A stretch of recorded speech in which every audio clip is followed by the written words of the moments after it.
একটা ছোট্ট শহর রাঁচি, সেখান থেকে শুরু এক ছেলের স্বপ্ন, নাম মহেন্দ্র সিং ধোনি।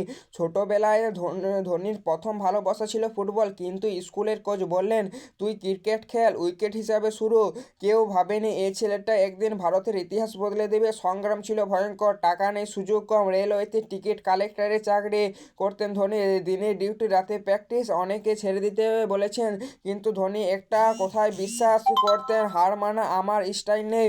2004 সালে ভারতীয় দলে সুযোগ, শুরুটা ভালো হয়নি, রান আউট, সমালোচনা, ব্যর্থতা, কিন্তু 2005 সালে পাকিস্তানের বিরুদ্ধে 148 রান, পুরো দেশ চিনে গেল এক নতুন নাম। তারপর এলো 2007, তরুণ দল, নতুন অধিনায়ক ধোনি, টি-20 বিশ্বকাপ জয়, শান্ত মাথায় ঠান্ডা সিদ্ধান্ত। 2011 ফাইনালে শেষ ওভারে ধোনির ব্যাট থেকে সেই ঐতিহাসিক ছক্কা, ভারত 28 বছর পর বিশ্ব চ্যাম্পিয়ন। ধোনি শুধু ট্রফি জিতেনি, তিনি শিখিয়েছেন চাপের সময় মাথা ঠান্ডা রাখতে হয়। ক্যাপ্টেন কোল, এটাই তার পরিচয়।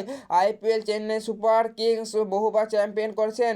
ধোনির গল্প আমাদের শেখায় ছোট শহর, ছোট শুরু, কিছুই বড় স্বপ্নকে আটকাতে পারে না। যদি স্বপ্ন থাকে তাহলে ধোনির মতো লড়ো, শান্ত থেকেও ইতিহাস লেখা যায়। এরকম নতুন নতুন ভিডিও পেতে চ্যানেলটিকে সাবস্ক্রাইব করো। আর তোমার কোন ক্রিকেটারকে বেশি পছন্দ তার নাম কমেন্টে করো। তার নিয়ে ভিডিও আসবে।